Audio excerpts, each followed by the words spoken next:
नमः सिद्धेभ्यः ॐ नमः सिद्धेभ्यः अरिहन्ताणं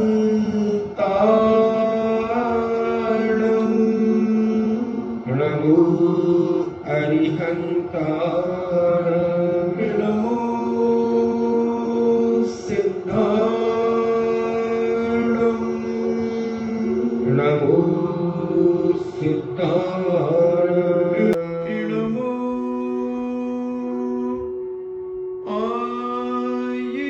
आयिर्याणं नमो आयिर्याणं नमो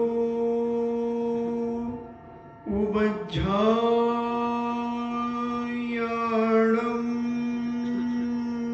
नमो उवज्झायाणं नमो लोये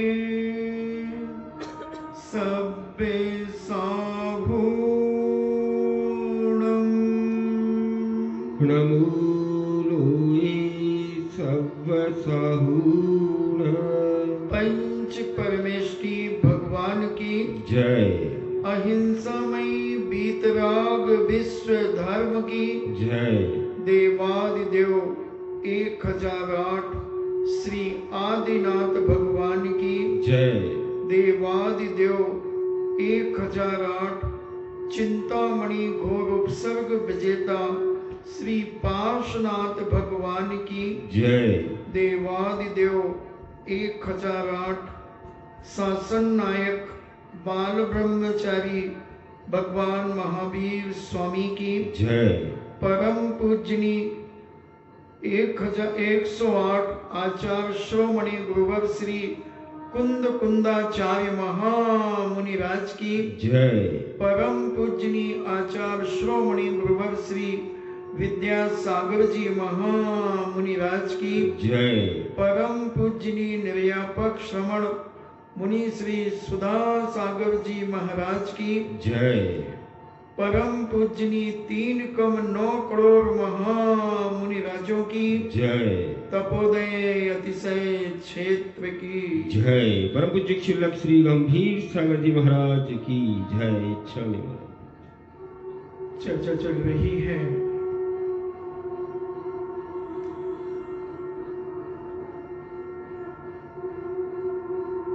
शौच धर्म की। जब तक हम अपने जीवन की अशुद्धि के बारे में नहीं समझेंगे तब तक हम शौच धर्म को नहीं समझ सकते। अगर कोई आता है हमारे पास और वो पूछता है कि महाराज अहिंसा क्या होती है, तो हम उसे कैसे समझाएंगे अहिंसा के बारे में। हम उसे हिंसा के बारे में बताएंगे कि इस प्रकार की हिंसाएं करना पाप है और इन हिंसाओं को छोड़ देना अहिंसा। हिंसा का त्याग करो। हिंसा को पाप कहा, झूठ को पाप कहा, चोरी को पाप कहा, कुशील को पाप कहा, परिग्रह को पाप कहा। तो इन्हें हम पहले निषेध चीजों को बताया जाएगा, फिर उसके बाद में अपने आप हमें पता चल जाएगा। पहले हम क्रोध को समझाएंगे तो क्षमा अपने आप पता चल जाएगी। हम मान को समझाएंगे तो हमें मार्दव धर्म समझ में आ जाएगा। हम मायाचारी छल कपट को बताएंगे तो हमें आर्जव धर्म समझ में आ जाएगा। उसी प्रकार जब हम लोभ की, तृष्णाओं की, लालच की, दुनिया के पाप राग देश कसायों को जब तक हम नहीं समझेंगे कि ये बुरे हैं, तब तक हम शुद्ध नहीं हो सकते। हम शुचिता प्राप्त नहीं कर सकते। केवल साफ सुथरे कपड़े पहनने से कोई स्वच्छ नहीं हो जाता। चंदन का तिलक लगाकर के कोई पंडित नहीं हो जाता। हम ऊपर से कितने भी साफ सुथरे हो जाएं बंधुओं, मगर वो शुचिता के अंतर्गत नहीं आएगा। महाभारत के अंदर एक उदाहरण दिया गया कि जब 5 पांडव गंगा स्नान के लिए जाने लगे तो नारायण श्री कृष्ण जी के पास भी गए और बड़े विनय पूर्वक उन्होंने निवेदन किया कि हे महासूदन,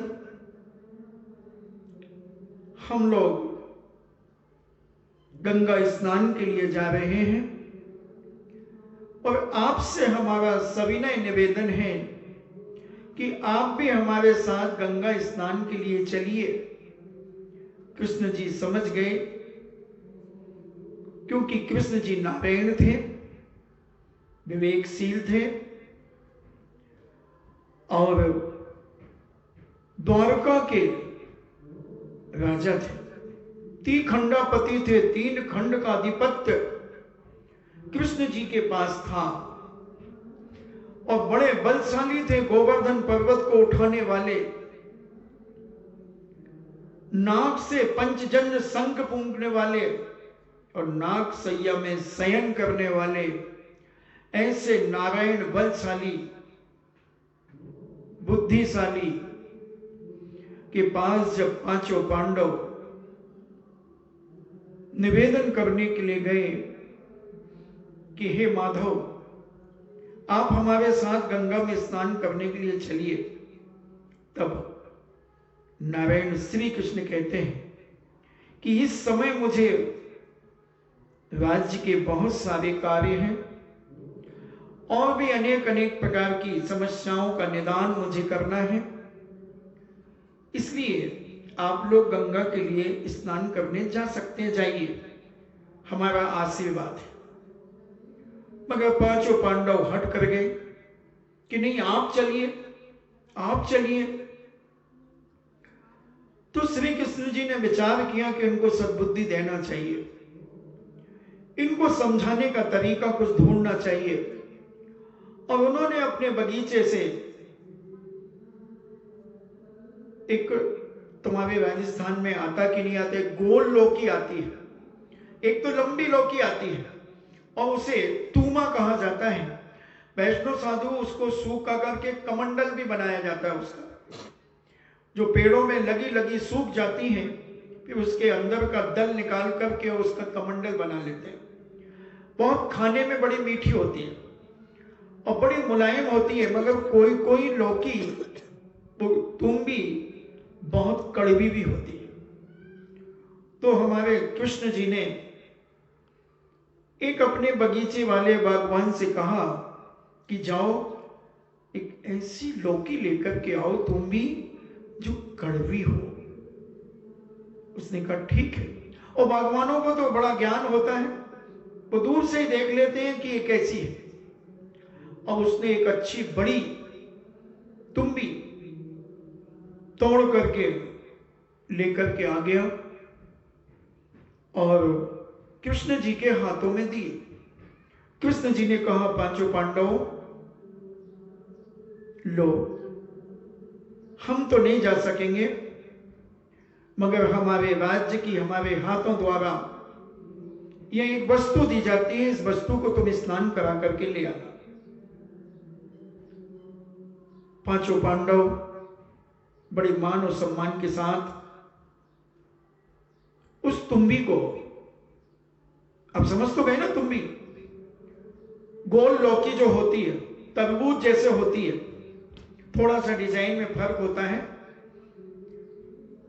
अगर आपने नाक देखा हो, नाक, तो नाक तो छोटा होता है, मगर वो तुम्बी जो होती है यूं सुराई के नुमा होती है थोड़ी, और वह लेकर के बड़े सम्मान के साथ सिर पर रख करके ले जा रहे हैं, क्योंकि नारायण के द्वारा प्रदत्त वह तुम्बी दी गई है।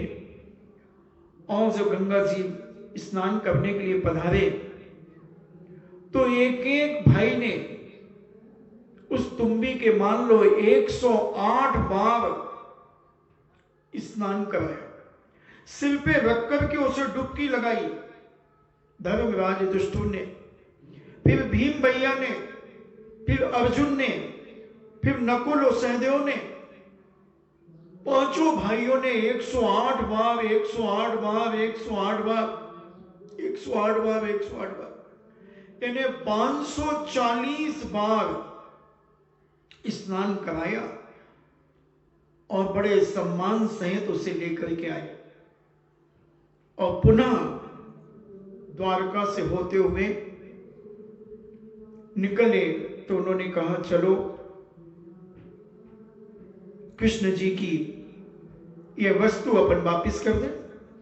मगर पहले बड़ी परंपराएं थी कि जब कोई तीर्थ यात्रा करके आता था तो उसका बड़ा आदर और सम्मान किया जाता था, भेंट दी जाती थी, वस्तुएं, भोजन कराया जाता था। तो कृष्ण जी ने कहा कि आप गंगा स्नान करके आए हैं, आप हमारे यहाँ भोजन करिए।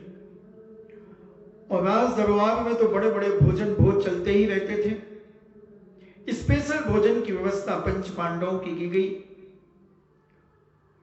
और कृष्ण जी ने जो तुम्बी थी उस तुम्बी को भी खीर बनवा दी, खीर में कुंभी डलवा दी, तुम्बी अच्छा घिसवा करके, जैसे तुम लौकी का हलवा कहते हो ना, लौकी का हलवा लो लो महाराज, कहीं उसे कपूर कंद कहते हैं, कहीं लौकी का हलवा कहते हैं, कहीं लौकी की खीर कहते हैं, अनेक अनेक नामों से। कोई लौकी का रायता बना देता है, कोई लौकी के कोफ्ते बना देता है, अपनी अपनी बुद्धि से लोग बनाते हैं। तो श्री कृष्ण जी ने रसोइये से कहा कि भैया अच्छी बढ़िया खीर बनाओ, उसमें ये लौकी जरूर डालना। और पांचों पांडवों का स्पेशल भोजन बनाया, बहुत स्पेशल। और खीर में सब बादाम, पिस्ता, जो जो डलता है सारी चीजें उसमें डाली गई और किस करके वो लौकी भी उसमें उबाल दी गई। और अच्छा ताजा भैंस का दूध, बढ़िया गाढ़ी खीर, और सबके सामने चांदी के बड़े बड़े कटोरे भरकर के रख दिए। उस सभी भाइयों ने विचार किया कि भाई अपन इतनी दूर से चल के आ रहे हैं, क्यों ना पहले खीर को पिया जाए जिसमें गला ठीक हो जाए। और जैसे ही उन्होंने खीर को पिया तो थू थू करने लगे, बहुत कड़वी थी वह खीर। श्री कृष्ण जी सिंहासन पर बैठे हुए सारा दृश्य देख रहे थे और उन्होंने कहा बंधुओं क्या हुआ, ये थू थू क्यों कर रहे हो, इतनी बढ़िया खीर बनी, उसकी सुगंधी यहां तक फूट रही है। सुगंधी को सूंघ कर मेरा मन भी ललचा रहा है कि मैं भी एक पात्र में खीर खा लूं। इसमें तो सारे मेवे पड़े हुए हैं, किशमिश भी पड़ी है, केसर भी पड़ी है, सब पड़े हुए हैं, जो भी इसमें डलता, मीठा भी अच्छा पड़ा हुआ है। धर्मराज जी कहते हैं हे नारायण, इस खीर में कड़वापन है, बहुत कड़वा है। ऐसा लगता है जैसे नीम की निबोरी इसमें उबाल दी गई हो और उन्हें निकाल करके अलग कर दिया हो। रसोइये महाराज की जय हो। महाराज आपने याद किया? हाँ, मैं पूछना चाहता हूं कि आपने इस खीर में क्या क्या मिलाया है? महाराज मैंने दूध आदि को सारी व्यवस्था उन्होंने बताई, दूध को बहुत अच्छा ओटा, लौकी घिस करके, तुम्बी लौकी घिस करके डाली, मीठा डाला, किशमिश डाली, काजू डाले, सारे मेवे मैंने डाले, मगर ये कड़वी है ये बता रहे हैं। महाराज मैंने लौकी को, तुम्बी को चखा नहीं। अच्छा, तुम्बी कड़वी हो सकती है? हाँ महाराज। अच्छा बस बस बस, अब समझाने का मौका बहुत अच्छा मिल गया। कृष्ण जी ने कहा, पांडव, ये जो खीर कड़वी हुई है वो इस तुम्बी के कारण हुई है। इस तुम्बी के कारण खीर कड़वी हो गई है। मैंने तो सोचा था कि तुम इसे गंगा स्नान करा करके लाओगे तो ये शुचिता को प्राप्त हो जाएगी, ये शुद्ध पवित्र हो जाएगी, क्योंकि तुम भी तो गंगा स्नान करने गए थे।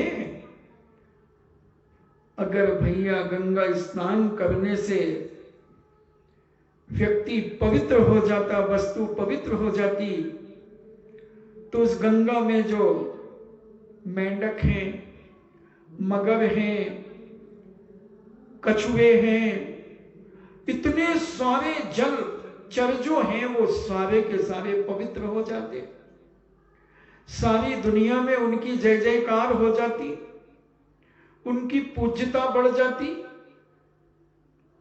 तुम विचार करो, तुम सोचते हो कि गंगा स्नान करने से हम पवित्र हो जाएंगे, शुद्ध हो जाएंगे। अगर तुम शुद्ध हो गए तो फिर ये तुम भी क्यों नहीं शुद्ध हुई? इसमें कड़वावट कैसे बनी रही? पांचों पांडव बड़े लज्जित हुए, क्योंकि वो सोच रहे थे, ये महाभारत में वैष्णो दर्शन के अंदर से कथा है, तो नारायण उन्हें शिक्षा देना चाह रहे थे, संबोधन करना चाह रहे थे कि केवल बाहर की स्वच्छता से व्यक्ति कभी स्वच्छ नहीं होता,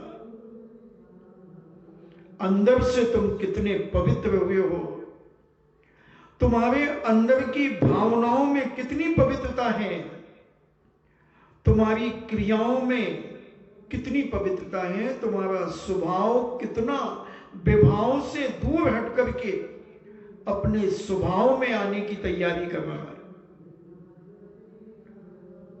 तुम अंदर से कितने रागी हो, द्वेषी हो, मायावी हो, क्रोधी हो, मानी हो, वो तुम्हारा कितना कम हुआ है।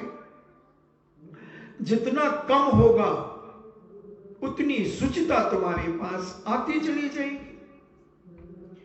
और अगर उस पाप से तुम लिप्त हो तो कितना भी नहा लो, कितने भी साबुन लगा लो, कितने भी शैम्पू लगा लो, ये चमड़ी साफ हो जाएगी, मगर अंदर की कलुषता, अंदर की विकृति, अंदर के पाप नहाने से नहीं धुलेंगे, तेल फुलेल चुपड़ने से नहीं सुगंधी आएगी।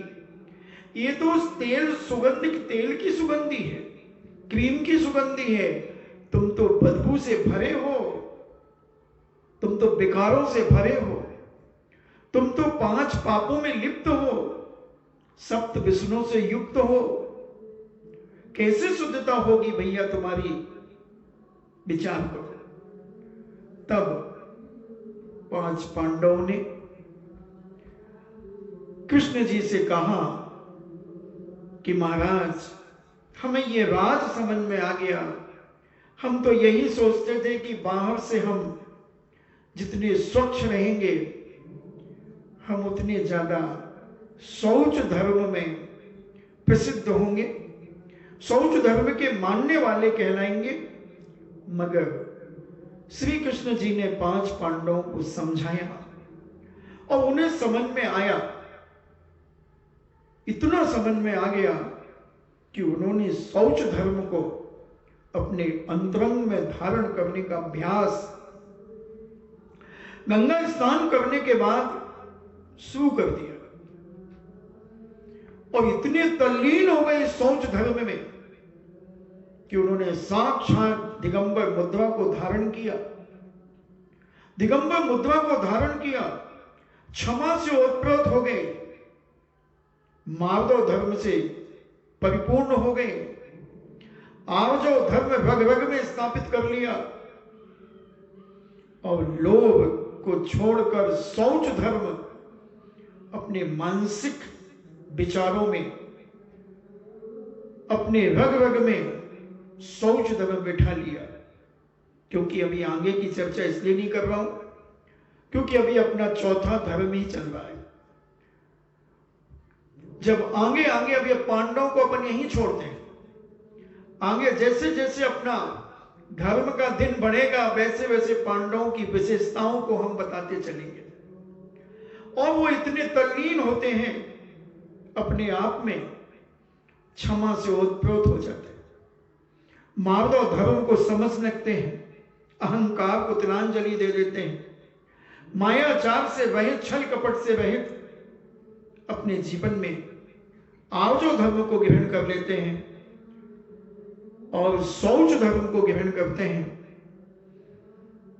तो शौच धर्म जिसकी आत्मा में अंतरंग से प्रकट हो जाता है बंधुओं, उसका जीवन बड़ा अलौकिक हो जाता है, बड़ा मार्मिक हो जाता है। उसके अंदर तृष्णा, लालच, लोभ, पाप ये सारे खत्म हो जाते हैं, खत्म हो जाते हैं। तो हमारे संत महंत भगवंत कहते हैं, अगर तुम नर से नारायण बनना चाहते हो, पशु से परमेश्वर बनना चाहते हो, अगर अपनी आत्मा को परमात्मा बनाना चाहते हो, तो ये 10 धर्मों को तुम्हें समझना होगा और ग्रस्त जीवन से इसे पालना शुरू करना होगा।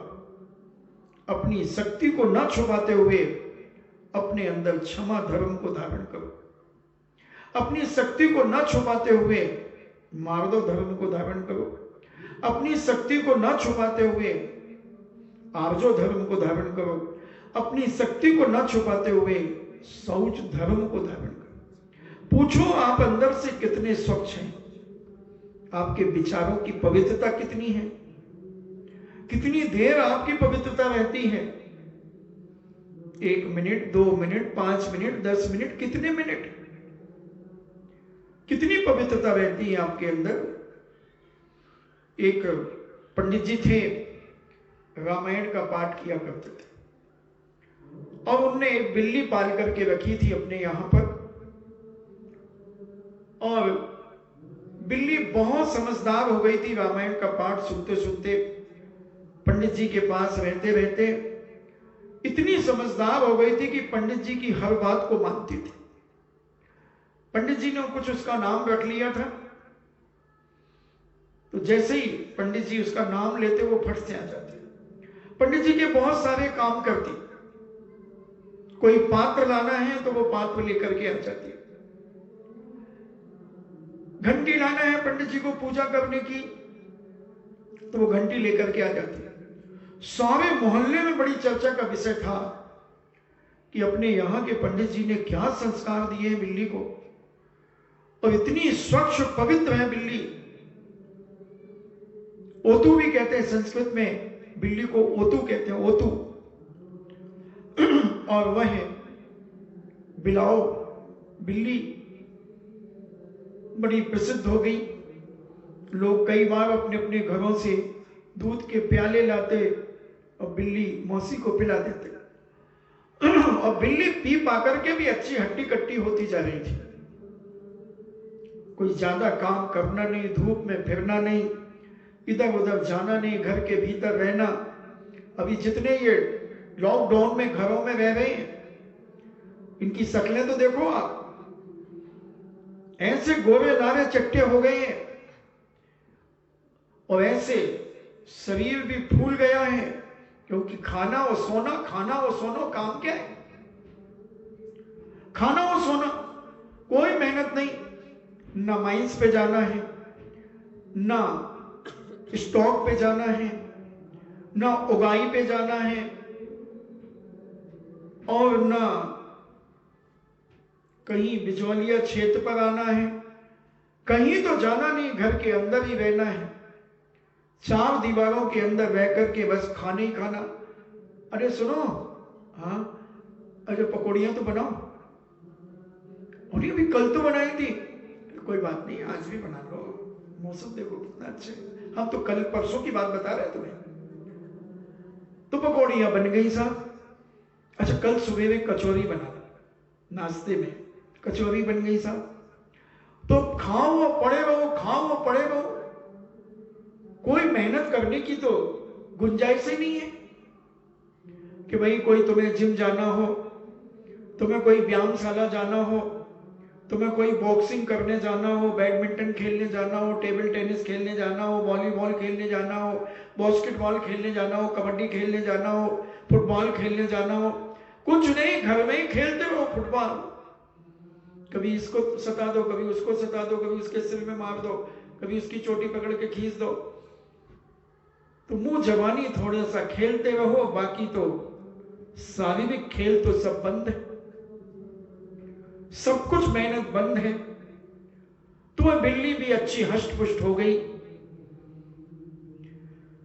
और सारे नगर में चर्चा हो गई कि बिल्ली बहुत सुचिता को प्राप्त है, निर्लोभी है, कोई लोभ नहीं इसके जीवन में, बहुत शांत स्वभावी है और इतनी तृष्णा से रहे थे, कोई तृष्णा नहीं।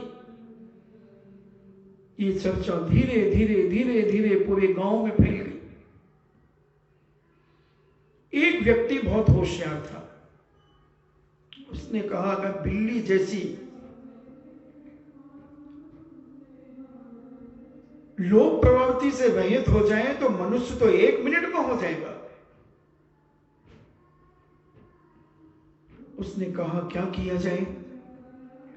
तो उसने कहा बिल्ली को सबसे प्रिय क्या होता है? चूहा। बिल्ली चूहा भाग, बिल्ली आई। एक पहले खिलौना मिलता था, एक ऐसी कार्डबोर्ड के ऊपर एक बिल्ली और एक चूहा बना रहता था, छोटे छोटे, और उसमें 2 तार लगे रहते थे, तार एक नीचे से इसे घुमाते थे तो वो दोनों एक के पीछे घूमते थे। तो कहते थे बच्चे चूहा भाग बिल्ली आई, चूहा भाग बिल्ली आई, उल्टा घुमा देते तो कभी कहते बिल्ली बिल्ली भाग चूहा आया, बिल्ली भाग चूहा आया। तो ऐसे बच्चे खेलते थे। तो उन व्यक्ति को यह दिमाग आया कि इसको चूहा प्रिय है। उन्होंने अपने बेटे से कहा बेटा देखिए खिलौने की दुकान से चूहा तो लाना। बोले बाबूजी खिलौनों की दुकान से चूहा? हाँ बेटे, बेटा प्लास्टिक के चूहे मिलते हैं ना, वो लेके आना। कितने लाना है? एक ही बहुत है बेटा, एक तमाशा दिखाऊंगा मैं सारे लोगों को। और व्यक्ति गए, ओ पंडित जी राम राम राम राम, जय सिया राम जय सिया राम। और पंडित जी सब ठीक चल रहा है? और बिल्ली बिल्कुल ऐसे बैठी थी, ऐसे हाथ जोड़े और हिप्स से बैठी, 2 पांव आगे करके ऐसे बैठी भी, और सिर के ऊपर पंडित जी दिया जला करके रखे थे। कितनी सावधान बैठी थी, दिया जल रहा था, दीपक, और दीपक जलता हुआ और बिल्ली बिल्कुल शांत होकर के, हाँ कोई आता जाता तो धीरे से नजरों को, आंखों के गटे थोड़ी सी, सिर को नहीं हिलाती मगर आंखों से जरूर देख लेती।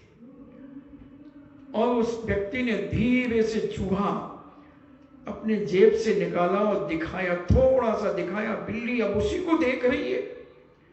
अब उसने लेकर के दूर फेंक दिया चूहा उसी कमरे में। अब बिल्ली ने दीपक फेंका और चूहे पे झपट गई। बच गए वो तो पंडित जी की रामायण नहीं चली, नहीं तो रामायण पे दीपक जलता जलता, दीपक गिरता। पंडित जी कहते अरे ओ तू क्या हुआ, क्या हुआ ओ तू नाराज हो गई बेटा?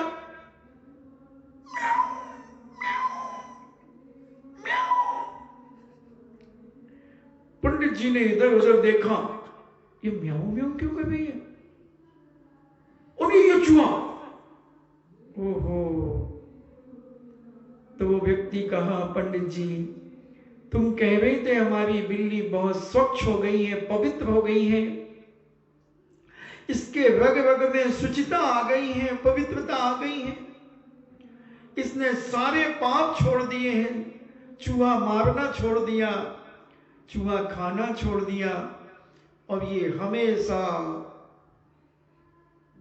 हमेशा गोपाल बोलो हरि गोपाल बोलो, गोविंद बोलो हरि गोपाल बोलो, राजा रमण हरि गोपाल बोलो। ये तो हमेशा आप कहते थे कि ये ऐसी सुनती हैं, ये क्या हुआ? पंडित जी कहते हैं, भैया मैं तो बाहर से देख सकता हूं, किसी के अंदर के परिणाम नहीं देख सकता। मैं तो यही समझ रहा था कि इसमें शुचिता और पवित्रता आ गई है, मगर आज पता चला कि ये तो पापिन की पापिन ही है, ये तो दुष्ट की दुष्टन ही है। ओहो, मेरी सारी मेहनत मिट्टी में मिल गई। इतना समझाया इसे, मगर ये पापिन जब गई तो मांस पर ही टूटी। ऐसे लोभी व्यक्ति, पापी व्यक्ति ऐसे ही होते हैं कि ऊपर से तो बड़ा धर्म कर लेते हैं, धर्म का दिखावा कर लेते हैं, मगर मौका मिलते ही अपने पाप करने में चूकते नहीं हैं। मौका मिलते ही चूकते नहीं हैं। तो इनमें और उस बिल्ली में कोई अंतर नहीं कहना यार, दोनों एक से। चोर चोर मौसेरे भाई हैं, चोर चोर मौसेरे भाई। और जब तक ये अंदर से तृष्णा, अंदर से लालच, अंदर से इस घृणा को जब तक घृणा नहीं समझोगे, पाप को घृणित नहीं करोगे, तब तक तुम शुचिता अपने जीवन में नहीं ला सकते। ये हमने 3.5 दिन के भीतर लगभग तुम्हें लोभ के बारे में बताया कि ये लोभ तुम्हारे जीवन में, तृष्णा तुम्हारे जीवन में, ये लालच तुम्हारे जीवन में कितना तुम्हें दुखी कर सकता है। और मैं तो दावा करता हूं भैया कि जो व्यक्ति इस लोभ कसाय में लिप्त रहता है, तृष्णाओं में और पाप में लिप्त रहता है, वो कहीं भी चला जाए उसके अंदर मानसिक पवित्रता नहीं आ सकती, अशुद्धता ही भरी रहेगी। उसका बस चले तो मंदिर से चोरी कर ले, उसका बस चले तो माली के हिस्से के नारियल चोरी कर ले, क्योंकि लोभ है ना उसके अंदर, लोभ प्रवृत्ति है। और ये बड़ी तीव्र कसाय मानी जाती है, दिखती नहीं है, दिखती नहीं है।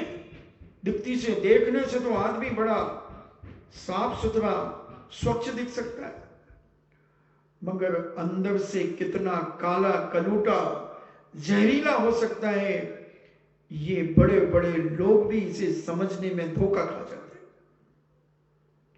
हैं। ऐसे लोग आते हैं बंधुओं,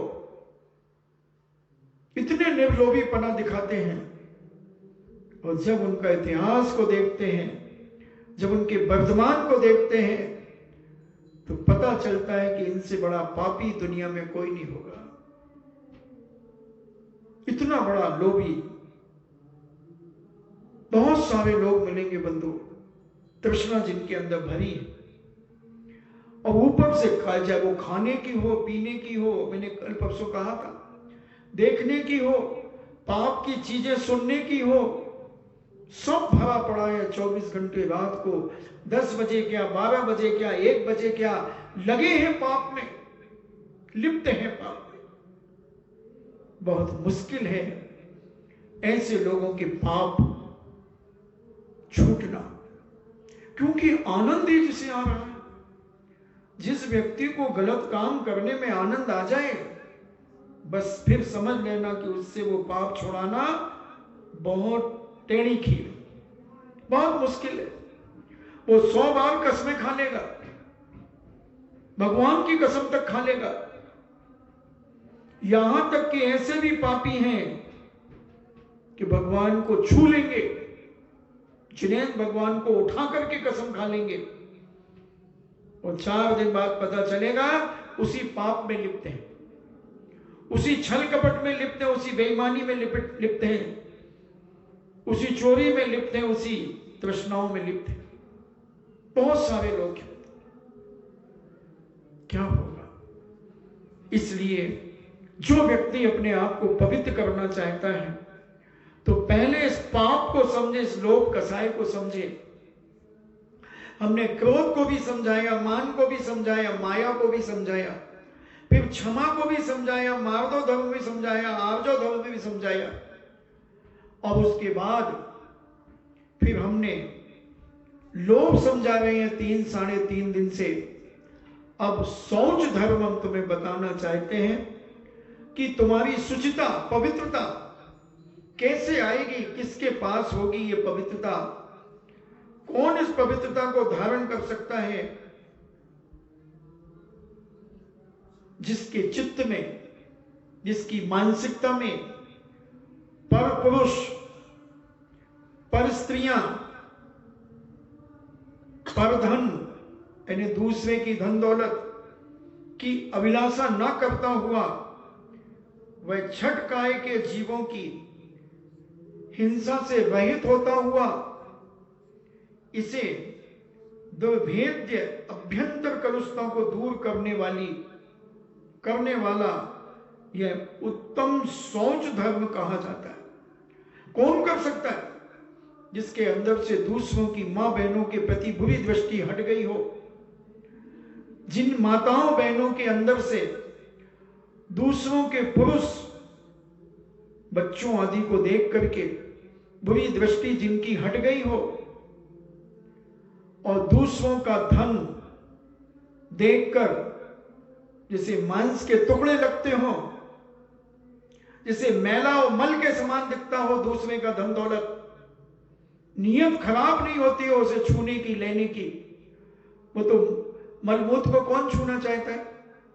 कौन लेना चाहता है किसका? उसी प्रकार मांस को कौन छूना चाहता है? सज्जन पुरुष। तो उसी प्रकार दूसरे की धन दौलत को मैला के समान समझो कि नहीं, अगर मैं छूंगा तो मैं समझूंगा कि मैला छू रहा हूं।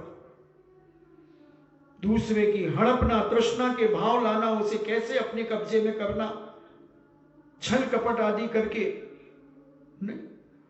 मर्दू सेठ ये नहीं मत कह रहे हैं कि दूसरा पैसा दे तुम्हें उधारी का, तो वो तो ले लेना, वो तो अपना ही है। माल बेचो तो माल का पैसा ले लेना, वो तो अपना ही है। नहीं तो हमारा भरदू सेठ भोला भी है बहुत, कई जगह पे, कई जगह बता रहा हूं, कई जगह तो बहुत चट्ट है और कई जगह भोला है। कहीं प्रवचन इतनी श्रद्धा से न सुन ले कि भाई महाराज ने कहा भाई मत तो न ले थारो पैसा, तो वो कहे सेठ जी मैं तो यह साड़ी ले थारे से, तू साड़ी ले जा भैया, पीसा न ले मारो। महाराज बोलिया कि दूसरों को धन मांस के टुकड़ों के समान है, मैला के समान है, मलमूत्र के समान है, तो भैया मैं तो चैनी ठहरा, मना छू कोई को मलमूत्र, मना छू मांस के टुकड़े।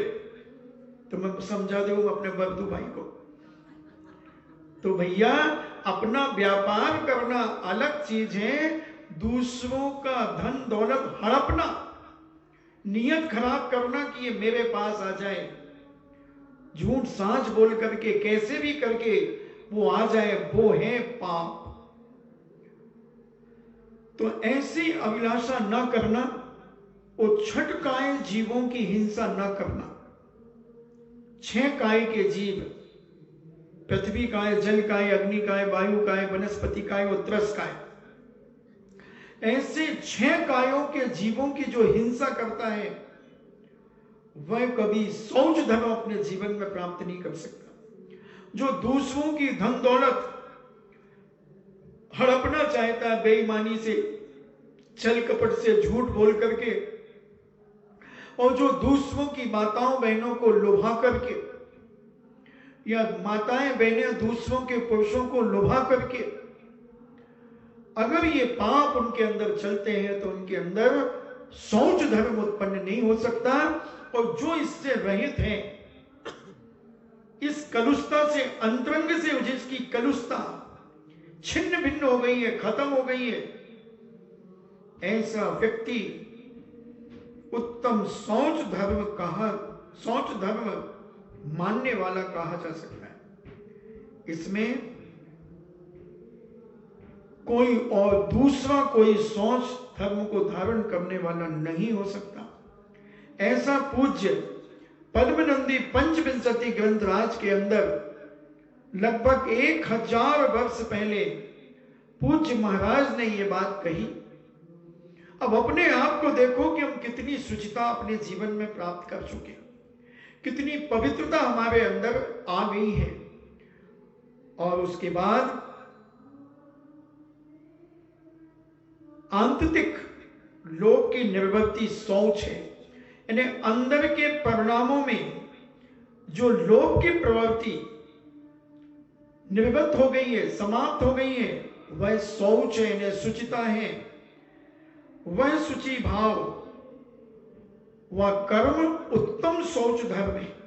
ऐसा पूज्य अकलंक देव अपने राजवार्तिक ग्रंथ राज के अंदर 10 लाक्षण पर्व के जो 10 लाक्षण धर्म है, इनका उत्तम शौच धर्म पर व्याख्या करते हुए कहते हैं कि आंतरिक लोभ की प्रवृत्ति, जिसके अंदर से लोभ की प्रवृत्ति खत्म हो गई है, जितने अपने पुण्य से मिलेगा उसे ग्रहण करेगा, उसकी निवृत्ति वह शौच है, या शुचि का भाव, स्वच्छता का भाव, वह कर्म उत्तम शौच है। ऐसा पूज्य राजवार्तिक ग्रंथराज के अंदर अकलंक स्वामी 1500-1600 साल वर्ष पहले कहते हैं, धनादि वस्तुओं में ये मेरे हैं, ऐसी अभिलाषा की बुद्धि ही सर्व संकटों में मनुष्य को गिराती है। जहां मेरी तेरी आ जाती है, वहीं पर संकट उत्पन्न हो जाते हैं, वही संकट उत्पन्न हो जाते हैं। एक हमारे शास्त्रों में एक कथा आती है स्मरणिक चरित्र में, कि एक सेठ की 2 सेठानियां थी और सेठ का मरण हो गया। उसके पहले एक सेठानी का बेटा था,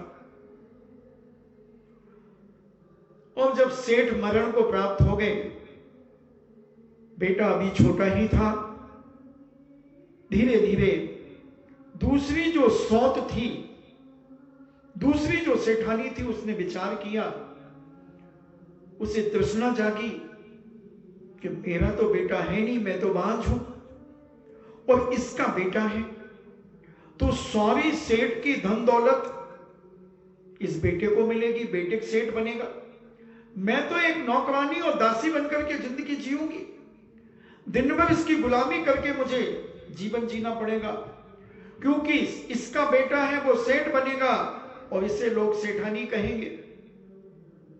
उसे तृष्णा जाग गई, लोभ जाग गया, और उसने कहा कि ये बेटा मेरा है, अपनी सोच से कहा कि ये बेटा मेरा है।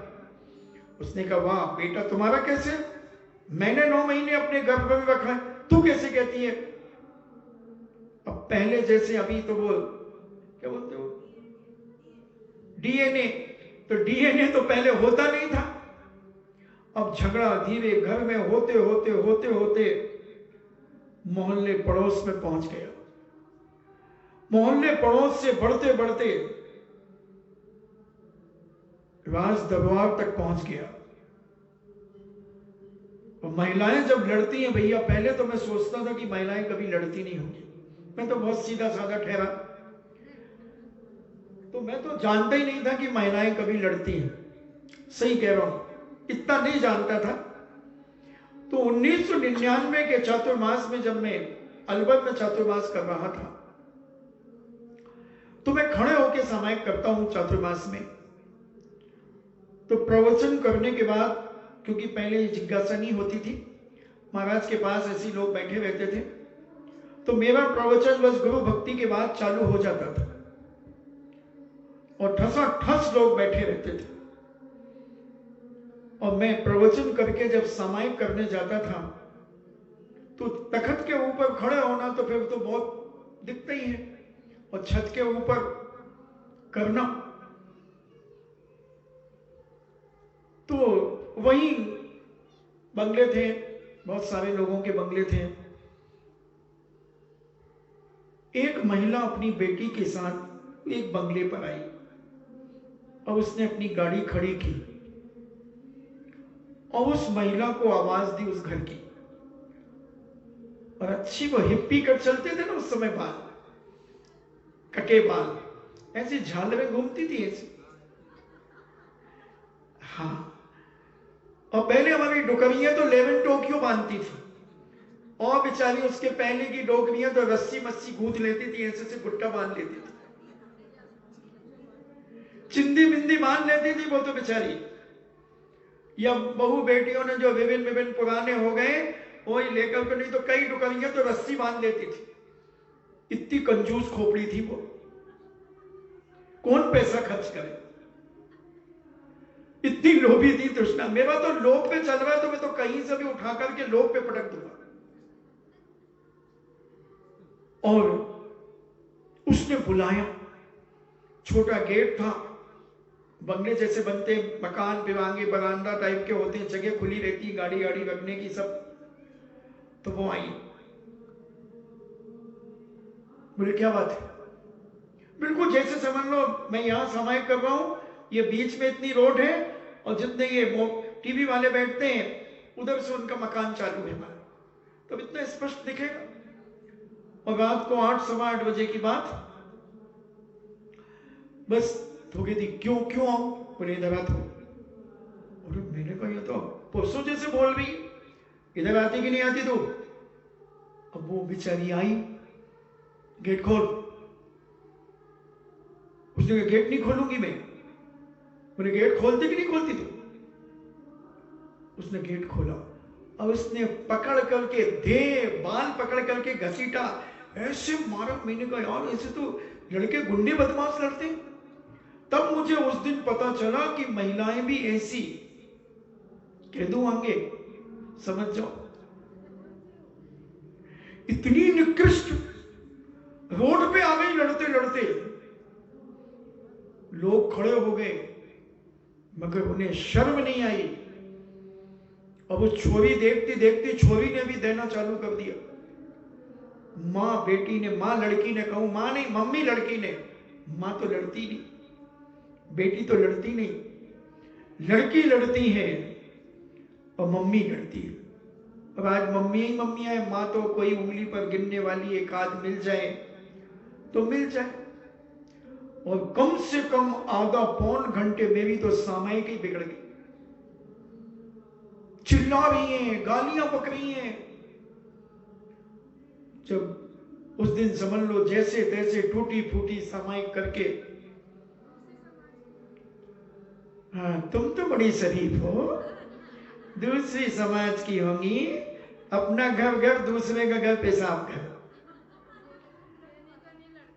अरे तुम क्या जानो, अभी तुम तो एक छोटे से एरिया में रहते हो बिजोलिया में, जिसे साहित्यिक भाषा में कहते हैं कूप मंडूक बन करके रहना। अभी दुनिया बहुत फैल गई है, दुनिया बहुत बड़ी हो गई है। और उस दृश्य को मैंने देखा। अब मैं 1.5 घंटे सामायिक में रहा, मगर हमने कहा भैया डबल सामायिक कर लो। और वो 1.25 घंटे तक लड़ते रहे। लोग आगे भैया व्यक्ति करने, अरे जी सामायिक का समय हो गया। मगर मैं 9:30 बजे उठा। मैंने कहा भाई 1.25 घंटा तो वो लड़ाई के राग देश में चले गए, 1.25 घंटा अपनी सामायिक तो कर लो कम से कम। फिर हमने कहा कि भैया तुम कब आए यहाँ पर? बोले महाराज जी हम तो 9 बजे आए। हमने कहा एक बहुत बड़ा हादसा हो गया यहाँ पर।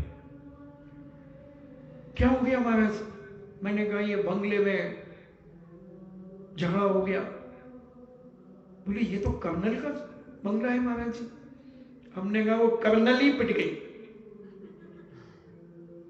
कर्नल ही पिट गई। हमने कहा बोले क्या बात करते हो? फिर लोगों को जानकारी हो गई, उसके कुछ दंड बंद होंगे। तो बोले फिर उन्होंने मुझे बताया, बोले महाराज जी कई बार हो चुका है, रास्ते में ही हो जाता कई बार जहां वो मिल जाता है। तो ऐसे कसाय, ऐसी क्रोध जीवन में हम बचे अपने जीवन में। तो ऐसा उत्तम सोच धर्म अगर हम अपने जीवन में चाहते हैं तो हम अपने इस पाप से बचें। वस्तुओं में ये मेरे हैं, ये मेरे राग देश कसाय जो आदि कहे, ये सब संकट लाने वाले। तो मैं उदाहरण दे रहा था, ये बीच में अलवर की बात आ गई। अब मैं क्या करूं, कबाड़ी दिमाग में इतना भरा, कहीं इधर बटन, थोड़ा सा बटन दबा कंप्यूटर का, बस नई चीज आ जाती है। तेरी मेरी हो गई उन दोनों में। और राज दरबार तक ये चर्चा चली गई। राजा सैनिक का राज था, बड़े परेशान हो गए राजा साहब। उनका बेटा अभय कुमार था, बहुत बुद्धिशाली था। ये जितने ये दुनिया के नाम से लोग चुटकुले और ये कारनामे दिखाती है, सब हमारे अभय कुमार के हैं। कोई ने बीरबल के नाम से लिख दिए, किसी ने सरदार जी के नाम से बना दिए, किसी ने किसी के नाम से बना दिए, किसी ने संता मंता के नाम से बना दिए, अनेक अनेक प्रकार से बना दिए। मगर हमारे अभय कुमार बहुत जबरदस्त बुद्धि वाले थे। आप सैनिक चरित्र पढ़े, उनके कारनामे जबरदस्त हैं, बच्चों को भी बड़े रोचक लगते हैं, बुद्धि का विकास करते हैं। तो अभय कुमार ने जब अपने पिताजी को चिंतित देखा और कहा, पिताजी आप तो इतने शक्तिशाली योद्धा हैं, आप तो बड़े बड़े शत्रुओं से कभी पराजित नहीं हुए, और आपके चेहरे पर यह चिंता की रेखा, मुझे अच्छा नहीं लगा। महाराज ने कहा, राजा सैनिक ने, बेटा एक बड़ा भारी समस्या आई है। 2 महिलाएं एक पुत्र के पीछे कह रही हैं, वो मेरा है, वो मेरा है। अभय कुमार कहते, इतनी सी बात में इतनी चिंता करने की जरूरत क्या है? घोषणा कर दो, मंत्री थे अभय कुमार, घोषणा कर दो, दौड़ी पिटा दो, कल फलाने सेठ की सेठानियों के बेटे का फैसला कल खुले राज्य भवन में होगा।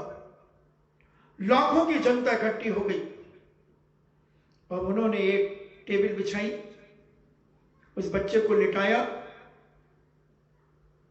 उस बच्चे को नापा और निशान लगाया टेबल में दोनों तरफ,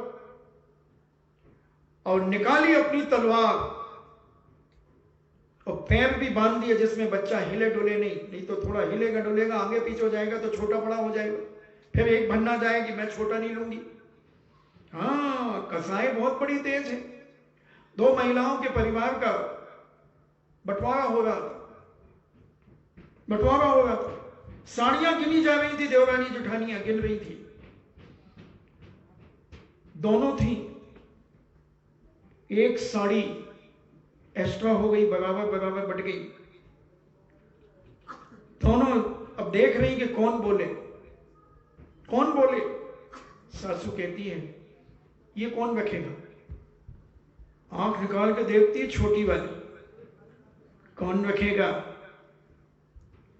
मैं मर गई हूं क्या? तो तू रख ले। तो बड़ी जेठानी कहती, तू रख ले, मैं तो अंधी हूं ना, मिर्ची डाल दो मेरी आंखों में।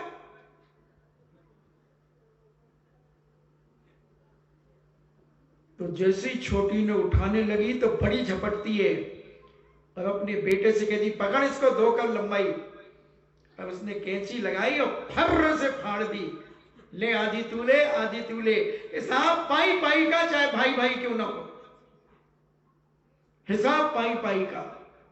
तृष्णा ऐसा ही करती है, लोग कसाई ऐसा ही करती हैं। प्लेट के 2 टुकड़े कर करके लिए, 2 कप के 2 टुकड़े, आधा तू पकड़, एक वो कहती मैं हैंडल वाला लूंगी, वो कहती मैं हैंडल वाला लूंगी। बड़ी आफत हो गई भाई साहब।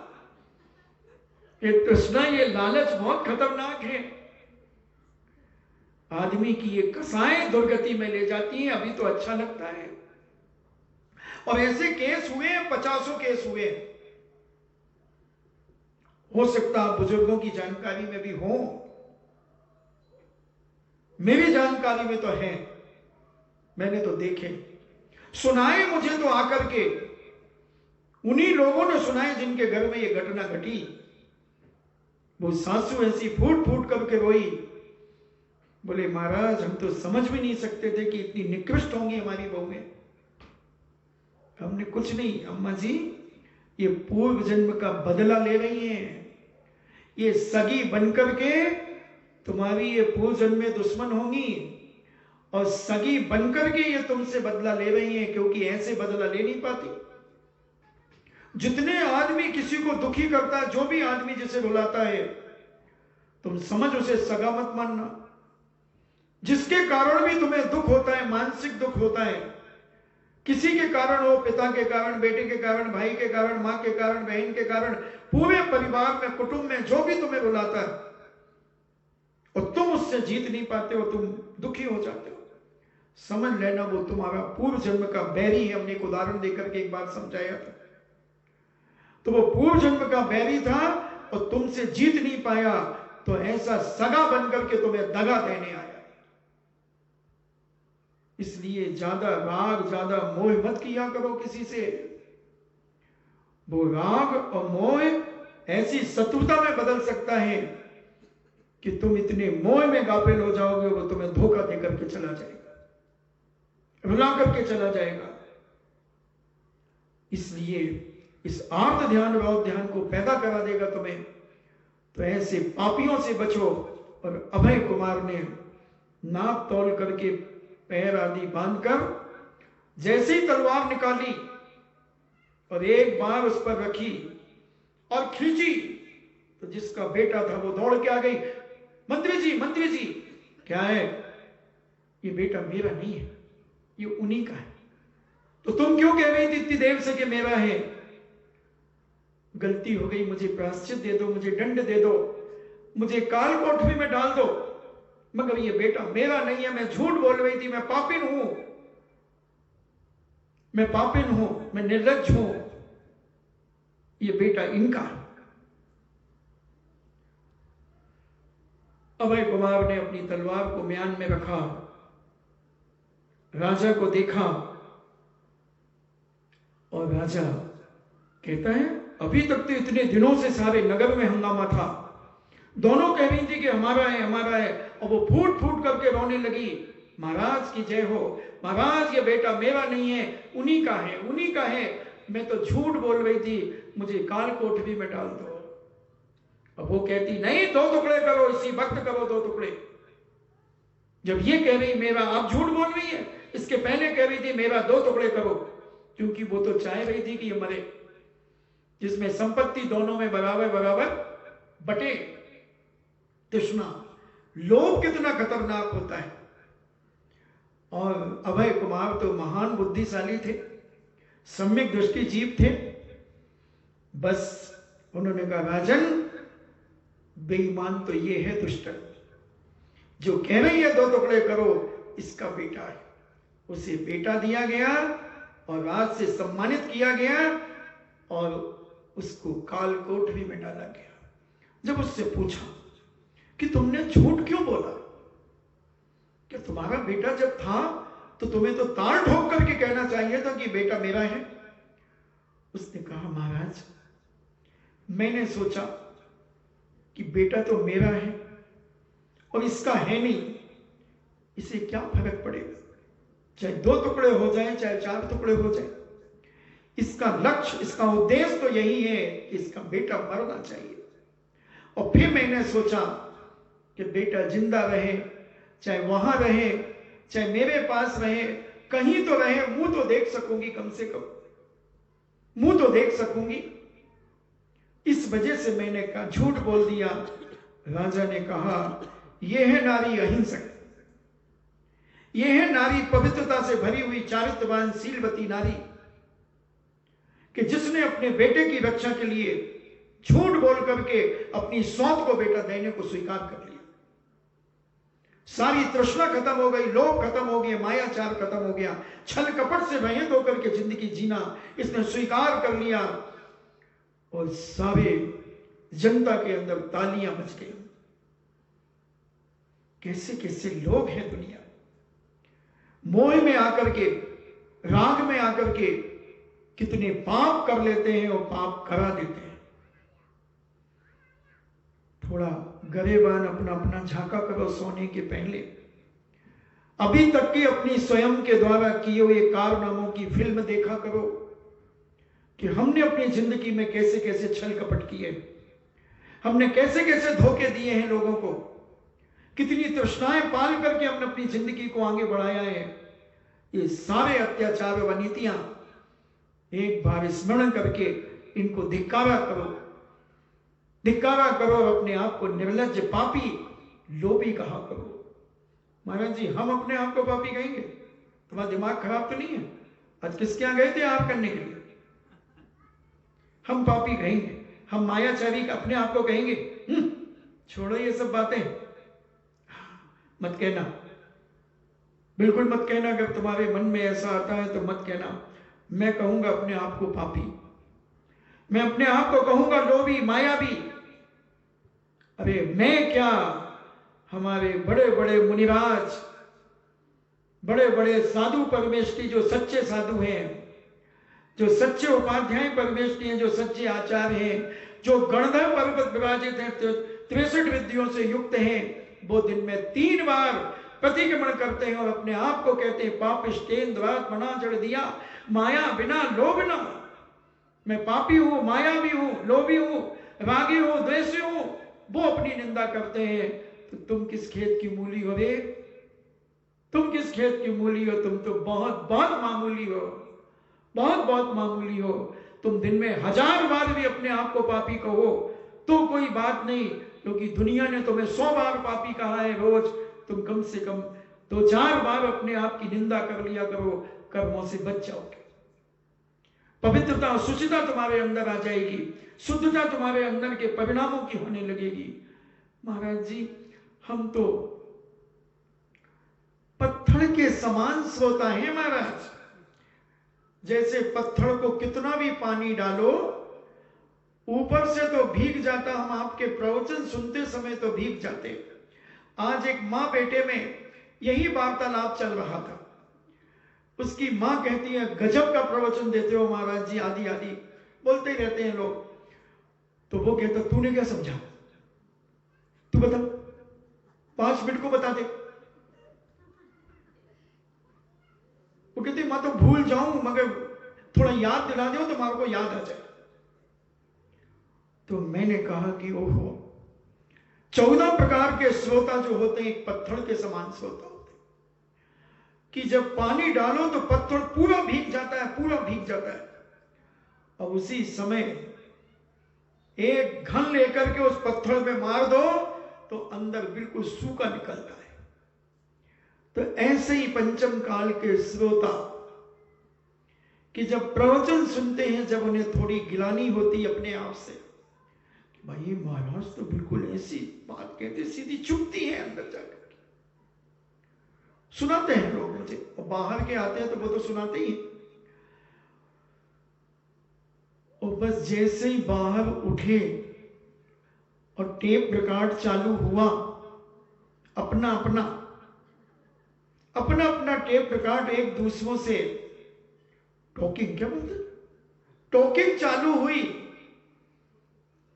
बस कहां का प्रवचन, कहां की टीस, कहां का कोई पीस, अपन तो फुल पीस।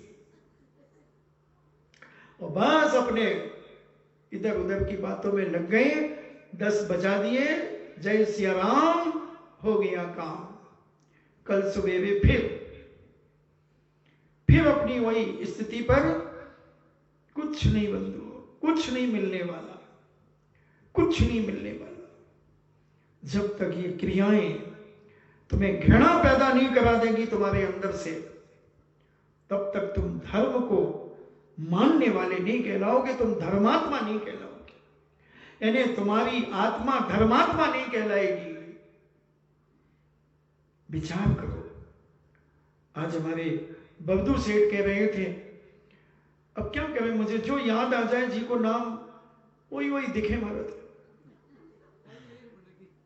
तो बब्दू सेठ कह रहे थे, महाराज जी कई बार तो आंखों में आंसू आ जाते हैं, ऐसा प्रवचन करे महाराज आंसू आ जाते हैं, कहीं करो। मैंने कहा बस यही कर्म निवर्जना करने का साधन है। कम से कम जितनी देर वो तुम्हारे परिणामों में भेदता रहा, चुपती रही वो बात साधु संतों की वाणी, उतनी देर तुम अपने कर्मों की निर्जरा करते चले जाए। और अगर तुमने उठ करके यूं ही निकाल दिया तो तुम्हारा पाप बंद पहले भी हो रहा था, अभी भी हो रहा है, और बाहर जाने पर तो होगा ही होगा। इसलिए हमारे पूज्य आचार्यों ने 14 प्रकार के श्रोता कहे। 14 प्रकार के श्रोता, सांप के समान, गाय के समान, जोंक के समान, मच्छर के समान, बिलाव के समान, मिट्टी के समान, हंस के समान, तोते के समान, ऐसे 14 प्रकार के श्रोताओं का वर्णन श्री आदि पुराण में भी कहा, आत्मानुशासन में भी कहा, चारित्र सार में भी कहा, और श्री धवला जी आदि ग्रंथों में उनमें भी कहा होगा, क्योंकि वो तो महान पूज्य ग्रंथ हैं, मैंने उन्हें अभी पढ़ा नहीं। वो तो बड़े बड़े मुनिराज, जो बड़े तपस्वी मुनिराज होते हैं, वही पढ़ सकते हैं।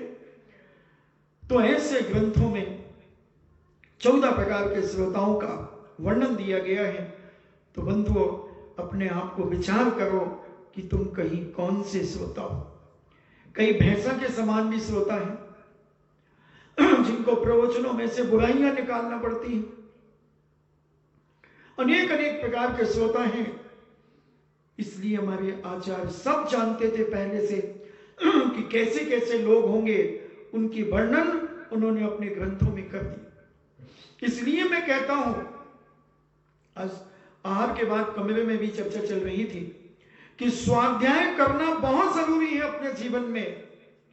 अगर साधुओं का शिष्टाचार तुम्हें मिटाना है, साधु की चर्या को निर्दोष रखना है और अंधी भक्ति में अपनी जिंदगी नहीं खपाना है, तो प्रत्येक व्यक्ति को स्वाध्याय करना चाहिए और क्रम से स्वाध्याय करना चाहिए। जब तुम्हारे नगर में साधु आए तो उनकी चर्या तुम चुपचाप देखो, गलती हो तो बड़े विनय पूर्वक अकेले में उनसे निवेदन कर दो, और ना माने तो फिर बिहार का श्रीफल चढ़ा दो। आज साधु क्यों नहीं कहते स्वाध्याय के लिए, क्यों नहीं कहते पढ़ने के लिए? छोटी मोटी चीजें तो पढ़ा देंगे। आज स्वाध्याय की परंपरा खत्म होने के कारण भी शिष्टाचार बहुत तेजी से बढ़ा है।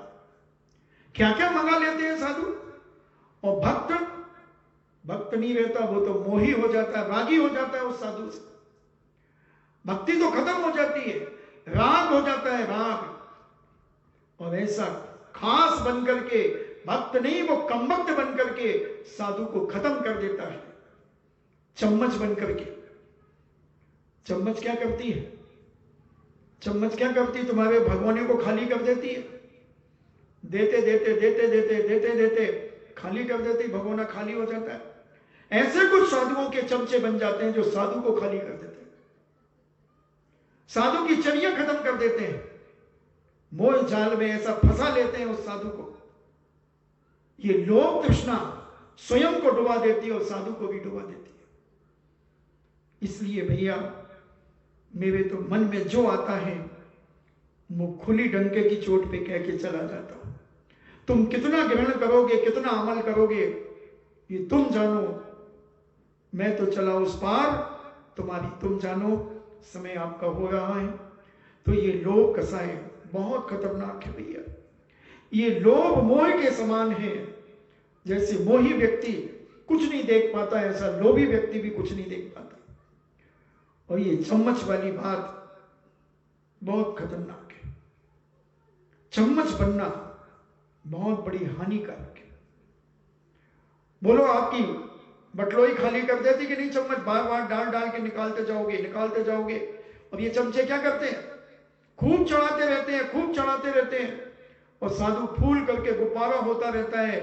और जब पता चलता कि वो तो अंदर से खोखला हो गया, उसकी इज्जत तो खत्म ही हो गई समाज। उसे तो कोई पसंद ही नहीं कर रहा। कोई व्यक्ति सब जान गया, खाली हो गया, क्या करेगा वो? क्या श्रद्धा, क्या विश्वास, क्या प्रतीति, क्या आस्था रखेगा? इसलिए ये चम्मच बहुत खतरनाक होती है। और चम्मच को भी कुछ नहीं मिलता। चम्मच को क्या मिलता? बस गीली जरूर हो जाती, खीर में डाल दो, दाल में डाल दो, दही में डाल दो, गीली जरूर हो जाती। और फिर पहुंच करके आदमी मांझ गूंज करके धर देता, ले बेटा पकड़ की पकड़ तू भी देगी। तो ऐसे जो चम्मच भी जिंदगी में पकड़ रहेंगे, और वो भगवानी रूपी साधु, भगवान रूपी ग्रस्त, वो भी फक्कड़ का फक्कड़ रहेगा। रे भैया, इसलिए चम्मच नहीं बनो, श्रद्धा और भक्ति से सच्ची भक्ति करो, सच्ची भक्ति करो, जिससे साथी से पुण्य का बंध होगा और तुम्हारे कर्मों की निर्जरा होगी, अंदर के पाप झड़ेंगे और तुम पवित्रता और शुचिता की ओर तुम्हारा जीवन बढ़ेगा। मैं क्या करूं, 4 दिन हो गए शुचिता पर बात करते करते। अब 10 दिन के लक्षण, तुम 10 दिन के 10 लक्षण बनाते हो, 40 दिन तो वैसे ही लगे मुझे, और अभी तो कोई भरोसा नहीं कल का। तो ऐसा अपने जीवन में ऐसी पवित्रता लाओ, ऐसी स्वच्छता लाओ, अंदर से, बाहर से नहीं, अंदर से पवित्रता, अंदर से निर्लोभता अगर तुम्हारे अंदर आती है तो तुम इस उत्तम शौच धर्म को समझ पाओगे और धीरे धीरे शुचिता लाओगे।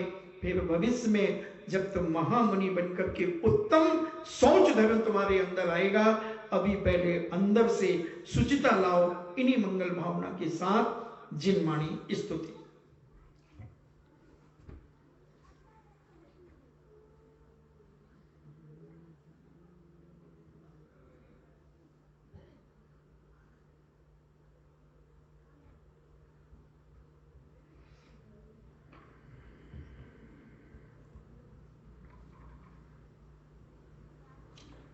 वीर हिमाचल तेने किसी गुरु गौतम के मुख्य कुंड डरी है।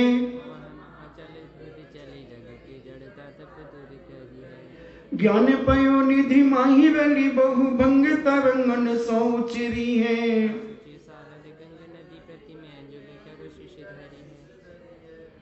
सृजन या जग मंदिर में अनिवार्य अज्ञान अंधेरे छयो भति अति भारी। तो किसे भांति पदारथ पाति कहाँ लहते वहते अभिचारी। जिनवाणी के ज्ञान से सूझे लोकालोक, सो वाणी मस्तक धरूं सदा देत हूँ धो। हे जिनवाणी भारती तो जपो दिन वेन, जो तेरो शरणा गए सो पावे सुख चैन। देव भजो अरिहंत को गुरु सेवा निर्ग्रंथ, दया धर्म पालो सदा यही मोक्ष का पंथ।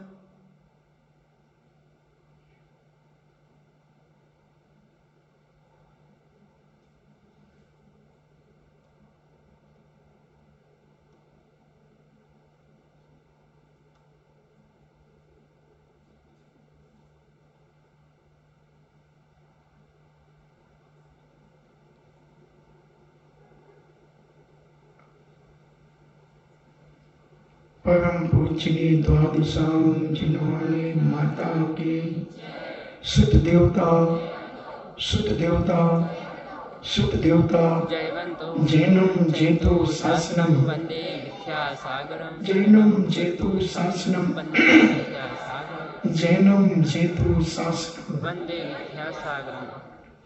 इच्छा